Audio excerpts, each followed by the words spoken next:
I am Black America. I'm the inventor of the stoplight. I'm the creator of the potato chip. I was the first to think of the gas mask. I am 4 out of 5 people in the NBA. I am celebrated in the shortest month of the year, and I am the President of the United States of America. But before you go all Tea Party birther movement on me, I also invented peanut butter. And I know how much you like peanut butter. And if it just so happens that you're allergic to peanut butter, well, I also invented the ice cream scoop. Regardless of my many achievements, however, there are still many social stereotypes that exist, causing people to look at me differently than they would my white counterpart. And while stereotypes may be just words, as author Bell Hooks reminds us, words do not simply communicate ideas, they create realities. The adjectives ghetto, ignorant, lazy, disrespectful, irresponsible, violent, poor, and dirty are all associated with many of the Black stereotypes, along with the images of gangbangers, drug dealers, prisoners, dropouts, and, well, basketball players. And while it may be easy to simply blame white America for the creation of these stereotypes, it is not so, because as sad as it may be, these stereotypes did not simply appear out of thin air. Generations after generations of Black people have lived up to this misfortunate image of the Black man. Now, maybe it's just me, but I find the fact that there are countless numbers of African American women and men who accept and live this pathetic stereotype disrespectful to each of the amazing members of the Civil Rights Movement who fought so very hard to create a brighter future for Blacks. Instead, however, there are copious amounts of Black women and Black men who let themselves fall victim to the pitiful stereotypes that surround us. So I ask you, what's wrong with Black people? And before you get out your pens and papers and write down excessive lists, hear me out. Today I'll begin by first examining the educational problems that face Black America. I will then examine the societal effects that are caused by these problems before finally overviewing ways for confronting Black America's marginal status in society by utilizing what people such as Dr. Martin Luther King Jr., Rosa Parks, Thurgood Marshall, and the Little Rock Nine worked so very hard for. First, on an educational level, does it not sadden you that so many Black students do not even want to attend school? The key to their future that was handed to them by all who aided in the Civil Rights Movement and fought for integration and equality in schools? Many Blacks before us would have given the world to have some of the luxuries that we have today. To be able to attend the same schools as white children, to sit at the same desks, to even read the same books. However, there are so many Black students today that neglect the educational opportunities that are presented to them. And if they're forced to wake up one morning and actually go to school, instead of letting someone, I don't know, give them a future, they rebel and are suspended and expelled from the one place that they truly need most. According to the National Center for Education Statistics, in 2006, 15% of Black students were suspended from school, and 0.5% of Black students were expelled, compared to the 8% of white students suspended and the 0.3% of white students expelled.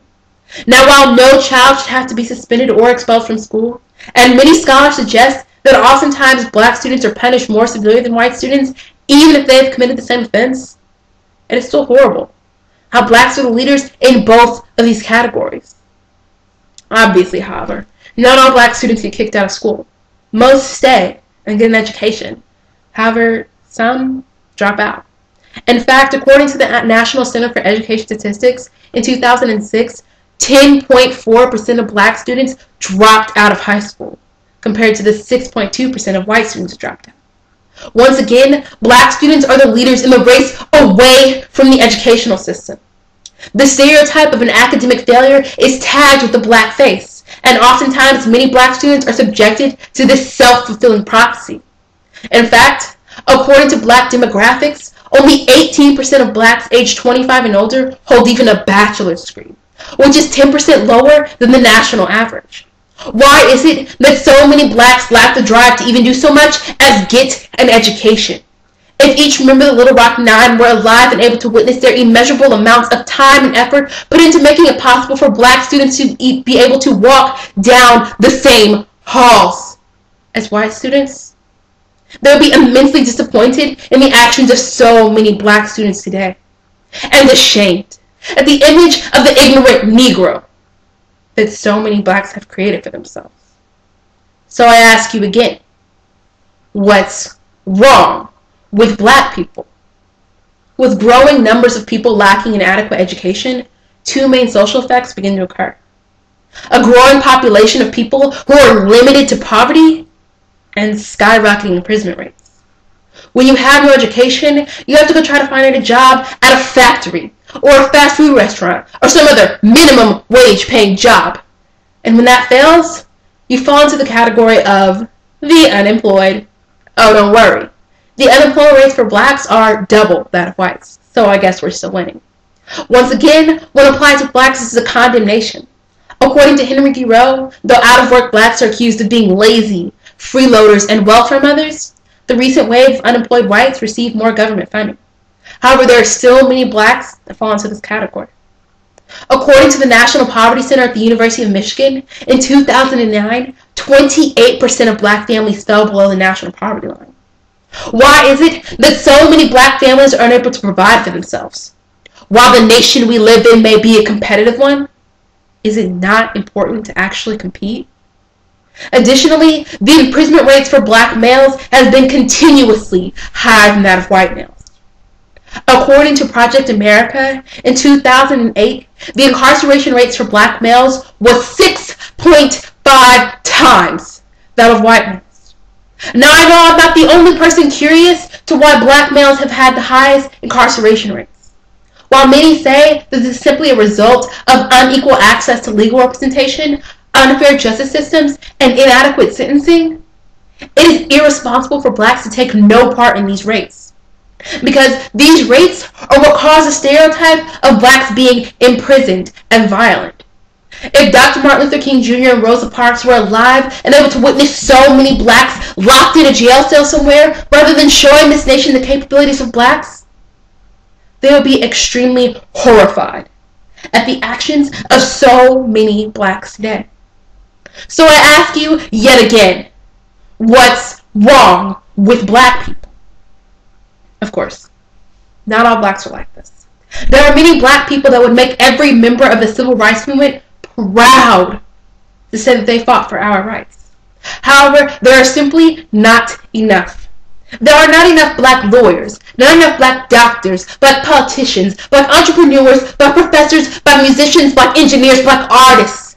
There are not enough black role models. There are not enough black examples. There are not enough black leaders. It is the job of each and every black person walking the streets of America to rise above these negative stereotypes that are placed upon us and prove to this nation that we are not the inferior race.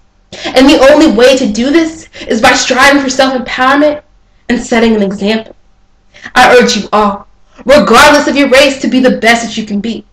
And remember, as Abraham Lincoln once said, one's own resolution to succeed is far important than any one thing.